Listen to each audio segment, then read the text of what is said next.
Hello po! Nako, Sentry! Ipapatawag ka daw ni Mr. Marcoleta dahil iwinagayway mo daw yung tawag dito, warrant of arrest ni Bato de la Rosa. Paano mo ba winagayway yun? Parang bandera? Parang bandila ng Pilipinas? Grabe. Grabe naman, winagayway. Kitang-kita namin kung paano mo ipinakita yun ha.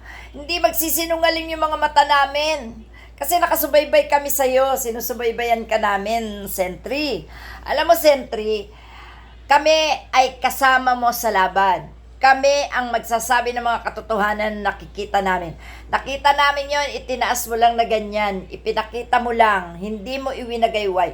Pag sinabing winagayway, itinaas na parang bandila, di ba? Yon ang pagwawagayway. So, ipinakita mo lang ng maayos para malaman ng lahat na may totoong warrant of arrest si Bato de la Rosa.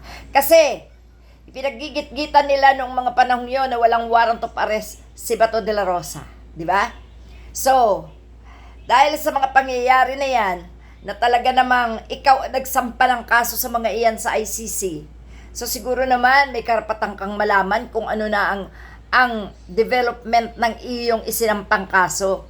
Lahat naman na nagkakaso inaalam kung ano na ang nangyayari, di ba? So, karapatan mo 'yon. Ngayon, ang pagwawagayway ay iwinawagayway ng nakataas. Hindi nakababa dito sa tapat lang ng dibdib para ipakita or nakaganyan lang yung papel, ipinakita mo lang. Natural lang yun. Dahil sa mga taong hindi matanggap na may warrant of arrest si Bato de la Rosa, ipinakita mo lang sa buong Pilipinas o sa buong mundo na mayroong warrant of arrest si Bato de la Rosa na ipinagkakaila nila. No? Nahayaw nilang matanggap. Kaya hindi ka namin masisisi kung ipinakita mo bilang transparency. Talagang dapat malaman ng taong bayan yan sapagkat si Bato de la Rosa ay umupong senador. Lahat ng nangyayari sa gobyerno dapat may transparent, no? Ipinaalam lahat sa taong bayan. Ultimong pagkakasakit nila dapat nalalaman ng taong bayan. Lahat. Di lalo pa nga kung tungkol dyan sa kriminalidad na pinasukan ni Bato de la Rosa. Yan pa kaya ang hindi mo dapat ipaalam? Kaya tama lang, Sen. Naniniwala ako na wala kang ginawang palpak.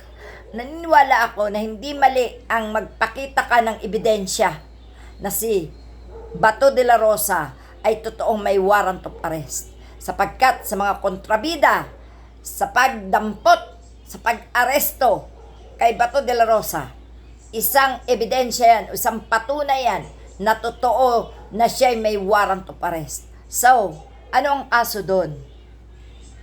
Mr. Marcoleta, ano ang kaso ni Sentry sa pagpapakita, hindi pagwawagayway? Sir, mali po ang salitang wagayway. Ipinagwagaywayan ang warrant of arrest. Hindi po iwinagayway ni Sentry ng nakataas o parang bandila ang warrant of arrest ni Bato de la Rosa. Bagkos hawak lang niya ng dalawang kamay, ipinakita niya lang, no?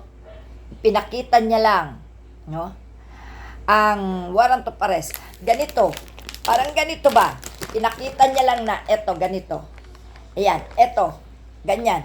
Ayan, ginanyan niya lang. Ganyan. O, di ba? Ganun lang ginawa ni Sentry.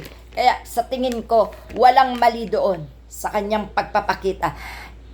Parte yan ng pagiging transparent sa mga mamamayang Pilipino.